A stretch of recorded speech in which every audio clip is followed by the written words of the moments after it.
शील प्रभुपाद की जय, गुरु गौरांग की जय। तो कल के सत्र में हमने सुना था, यवनाधिपति हरदास ठाकुर को पूछते हैं, मुसलमान परिवार में जन्म लेकर तुम हिंदू के धर्म जैसा आचरण क्यों करते हो? तो तुम ये जो नाम लेते हो भगवान का, इसको लेना छोड़ दो। उनका कहने का तात्पर्य यही था। लेकिन हरदास ठाकुर ने कहा, आप मेरे शरीर के टुकड़े टुकड़े क्यों ना कर दो, तब भी मेरे शरीर के हर एक रोम से भगवान का नाम निकलता ही रहेगा। और हरदास ठाकुर ने कहा, हिंदू और मुसलमान तो केवल नाम का भेद कर रहे हैं, वास्तव में कुरान हो पुराण हो सब भगवान के विषय में ही, परमार्थ के विषय में ही बताते हैं। वही भगवान जो शुद्ध है, नित्य वस्तु है, अखंड है, अव्यय है। इसके पश्चात हरदास ठाकुर कहते हैं कि जो ईश्वर कराते हैं वही होता है, उनकी इच्छा के विपरीत कुछ नहीं हो सकता। तो मेरा कोई दोष है तो मुझे दंड दीजिए। तो काजी कहता है कि अगर इसको छोड़ दिया तो ये अनेक लोगों को बिगाड़ देगा और ये यवन जाति पे कलंक बन जाएगा, इसलिए इसको अच्छी तरह से दंड मिलना ही चाहिए। और दंड मिलता है 22 बाजारों में इनको पीटा जाए, यही इनकी सजा है। 22 बाजारों में ले जाकर मारते मारते इसके प्राण ले लिए जाएं और कुछ विचार करने की आवश्यकता नहीं है। तो भगवान के नाम लेने वाले की सजा है। जैसे प्रहलाद महाराज भी भगवान का नाम लेते थे, उनका पिता उनको मारने पर तुला हुआ था, उसी प्रकार से इस कलयुग में भी कोई भक्ति करना चाहता है तो उसके रिश्तेदार उसको भक्ति करने नहीं देते, सबसे बड़ी सजा देते हैं। अब किस प्रकार से हरदास ठाकुर को मारने का प्रयत्न किया गया और भगवान ने किस प्रकार से हरदास ठाकुर का रक्षण किया, उसके विषय में सुनेंगे। पापी काजी के कहने से उस पापी मुल्कपति ने वैसी आज्ञा दे दी। तब दुष्टों ने आकर हरदास ठाकुर को पकड़ लिया। श्री हरदास को चारों ओर से घेर कर वे सब दुष्ट प्रत्येक बाजार में घुमाते हुए महाक्रोधित मन से निर्जीव की तरह मारने लगे। कृष्ण कृष्ण स्मरण करे न हरिदास, नामानंद देह दुख नाहाय प्रकाश। श्री चैतन्य भागवत आदि लीला 16वां अध्याय श्लोक क्रमांक 102। हरदास ठाकुर कृष्ण कृष्ण स्मरण कर रहे थे, नाम के आनंद में उनका देह दुख प्रकाशित ही नहीं हो रहा था। तो पापी काजी के कहने पर उस पापी यवनाधिपति ने आज्ञा दे दिया हरदास ठाकुर को मारने का। सभी दुष्टों ने आकर हरदास को घेर लिया, पकड़ लिया, चारों ओर से घेर कर प्रत्येक बाजार में ले जाकर मारना शुरू किया और महाक्रोधित मन से हरदास ठाकुर को सभी दुष्ट मार रहे थे। और जब हरदास एक एक बाजार में मार खा रहे थे तो कृष्ण कृष्ण नाम का उच्चारण कर रहे थे। तो यहाँ पे लिखा गया है कि हरिनाम के आनंद में इतने मग्न थे हरदास ठाकुर कि उनको शरीर के दुख का भान ही नहीं रहा, शरीर का दुख उनको महसूस ही नहीं हो रहा था। हरदास ठाकुर के शरीर पर अत्यंत कठोर प्रहार देखकर सब सज्जन वृंद अत्यंत दुखित हो रहे थे। किसी ने कहा, यह सब राज्य नष्ट होने वाला है, तभी तो ऐसे सज्जन के साथ ऐसा निर्दयी आचरण किया जा रहा है। कोई कोई क्रोधित होकर राजा एवं उसके मंत्री को श्राप देने लगे और कोई कोई तो प्रहरियों को मारने के लिए भी तैयार हो गए। किसी ने उन यवनों के पैर पकड़कर कहा, हम आपको कुछ देंगे, आप इन्हें धीरे धीरे करके मारें। तब भी उन पापियों को दया नहीं आई। वे महाक्रोधित होकर बाजारों में हरदास ठाकुर को मारते ही जा रहे थे। श्री कृष्ण कृपा से श्री हरदास ठाकुर के शरीर में इतनी मार से किंचित मात्र भी दुख नहीं हुआ। सभी शास्त्र कहते हैं कि जैसे असुरों के प्रहार से प्रहलाद महाराज के शरीर को तनिक भी दुख नहीं हुआ था, उसी प्रकार से इन यवनों के अशेष प्रहारों से हरदास ठाकुर को तनिक भी दुख नहीं हुआ। श्री हरदास ठाकुर का स्मरण करने मात्र से ही जीवों के दुख तत्काल नष्ट हो जाते हैं, फिर स्वयं श्री हरदास की तो बात ही क्या है। अब जब उनको एक एक बाजार में ले जाया गया मारने के लिए, बड़े क्रोधित होकर ये प्रहरी हरदास ठाकुर पर प्रहार कर रहे थे, तो ये सब बाजार में चल रहा था और बाजार में बहुत सारे लोग रहते हैं। सज्जन लोगों ने जब ये दृश्य देखा तो उनका मन दुखी हो गया, व्यथित हो गया। कोई व्यक्ति आकर उन प्रहरियों के पांव को पकड़ के कहने लगा, हम आपको पैसे ज्यादा दे देंगे, आप कम करके मारिए, तो क्रोधित होके मत मारिए। किसी ने कहा ये सब राज्य नष्ट होने वाला है क्योंकि शुद्ध भक्त को यहाँ पे प्रताड़ित किया जा रहा है। तो ऐसे सज्जन के साथ ऐसा निर्दय व्यवहार नहीं होना चाहिए, निर्दय आचरण नहीं होना चाहिए। कोई कोई सज्जन तो क्रोधित होकर राजा के और उसके मंत्री को श्राप देने लगे। कई कई लोग तो जो सजा दे रहे थे, कोड़े मार रहे थे हरदास ठाकुर को, उन कोड़े मारने वालों को मारने के लिए तैयार हो गए। तब भी उन पापियों में दया नहीं आई। महाक्रोधित होकर बाजारों में हरदास को वे पीटते रहे, मारते रहे। और श्री कृष्ण की कृपा से हरदास ठाकुर के शरीर में जरा से भी मार नहीं दिखाई दी। हरदास ठाकुर को किंचित मात्र भी दुख नहीं हुआ। जैसे शास्त्र कहते हैं कि प्रहलाद महाराज के शरीर को तनिक भी दुख नहीं पहुंचा था उसके पिता के द्वारा, उसी प्रकार से इन यवनों के द्वारा हरदास ठाकुर को कोई दुख नहीं पहुंचा। हरदास ठाकुर का स्मरण करने मात्र से ही जीवों का दुख दूर हो जाता है, तो फिर स्वयं हरदास ठाकुर के विषय में तो कहना ही क्या। श्री हरदास ठाकुर के मन में तो केवल उन सब पापियों के लिए दुख उत्पन्न हो रहा था जो उन्हें मार रहे थे। ए सब जीवे रे कृष्ण करह प्रसाद, मोरद्रोहे न हो ए सवार अपराध। हे कृष्ण, इन सब जीवों के ऊपर कृपा कीजिए, मुझसे द्रोह करने के कारण इन सब का अपराध ना हो। ये होता है शुद्ध भक्त। मार खाने पर भी मारने वाले के प्रति कोई विद्रोह की भावना नहीं, कोई ईर्ष्या की भावना नहीं, उसके लिए प्रार्थना करना, हे भगवान, हे कृष्ण, ये जो मुझे मार रहे हैं इनको क्षमा कर दीजिए। हरदास ठाकुर इसी भाव में प्रार्थना कर रहे थे उन पापियों के लिए जो उनको दुख दे रहे थे। हरदास ठाकुर कृष्ण को कहते हैं, इन पे कृपा कीजिए हे प्रभु, मुझसे द्रोह करने के कारण इन सबका अपराध ना हो और उस अपराध का फल इनको झेलना ना पड़े। इस प्रकार पापी जन नगर नगर में श्री हरदास ठाकुर को मारते हुए चले जा रहे थे। वह पापी प्राण लेने के लिए जोर जोर से मार रहे थे, किंतु हरदास ठाकुर के मन में उन प्रहारों की किंचित मात्र भी स्मृति नहीं थी।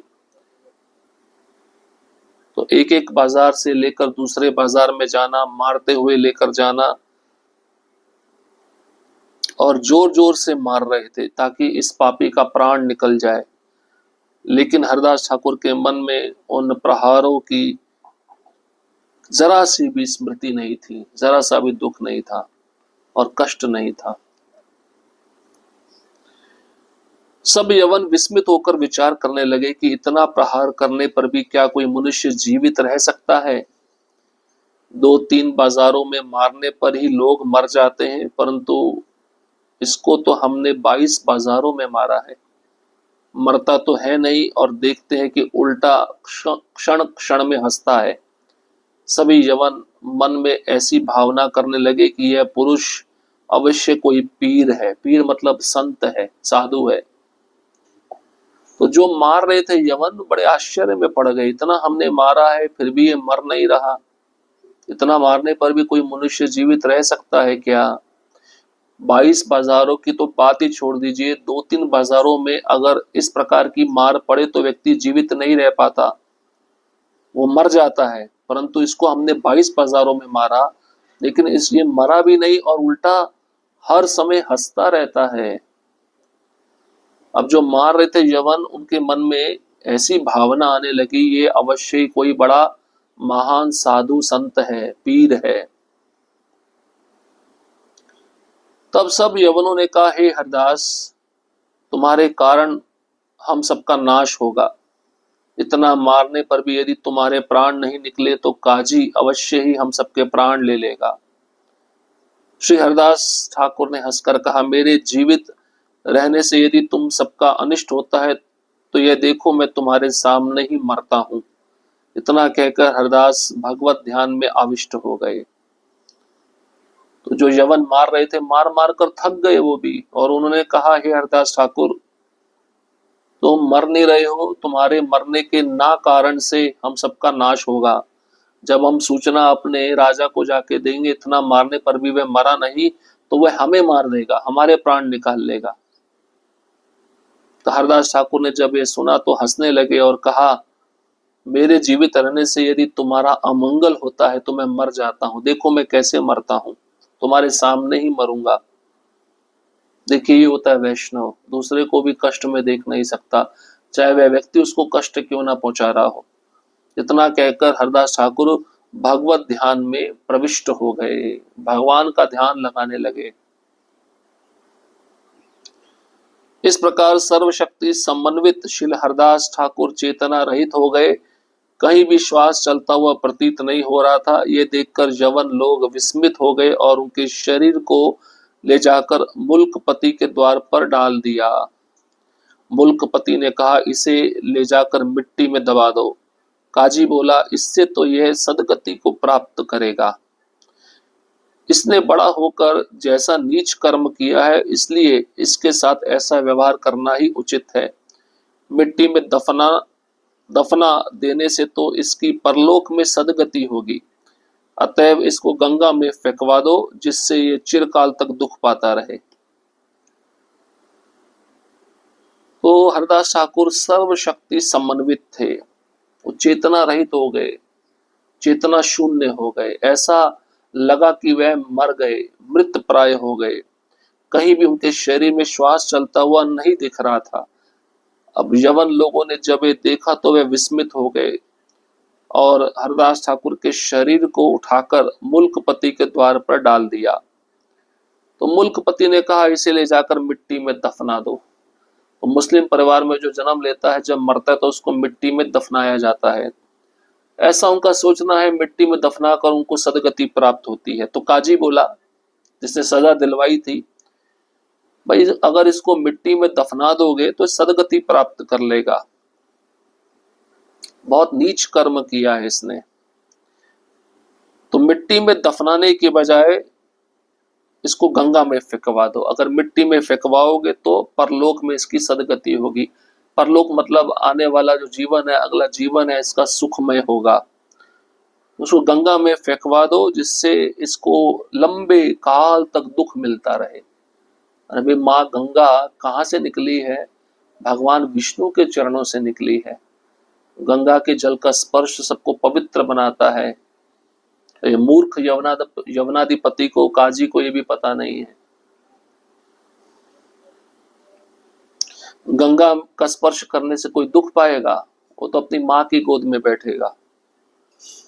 काजी के वचन सुनकर सब यवन उनकी देह को गंगा में फेंकने के लिए पकड़कर उठाने लगे। सब यवनों ने श्री हरदास ठाकुर को गंगा में ले जाने के लिए उठाया, परंतु वे उसी अवस्था में निश्चल होकर ही पड़े रहे।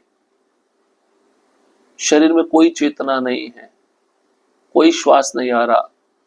उसी अवस्था में यवन लोगों ने जो मार रहे थे उनको उठाया और काजी के वचन सुनकर हरदास ठाकुर के शरीर को गंगा में फेंकने के लिए ले जाने लगे। जब हरदास ठाकुर ध्यानानंद में निमग्न थे, उसी समय श्री विश्वम्बर श्री चैतन्य महाप्रभु ने उनके शरीर में अधिष्ठित होकर अपने को प्रकाशित किया। जब श्री विश्वम्बर शरीर में अधिष्ठित हो गए तो अब किसकी शक्ति है कि श्री हरदास के शरीर को हिला भी सके। तो हरदास ठाकुर जब भगवान के ध्यान में लीन हो गए, निमग्न हो गए, उसी समय भगवान चैतन्य महाप्रभु हरदास ठाकुर के शरीर में प्रवेश कर गए, अपने को प्रकाशित किए भगवान हरदास ठाकुर के शरीर में। और जैसे ही भगवान प्रवेश किए हरदास ठाकुर के शरीर में, हरदास ठाकुर का शरीर इतना भारी हो गया कि हरदास ठाकुर के शरीर को कोई भी हिला नहीं सका। सभी बड़े बड़े बलवान जवान उन्हें चारों ओर से ठेलने का प्रयत्न करने लगे, परंतु वे विशाल स्तंभ की तरह निश्चल थे।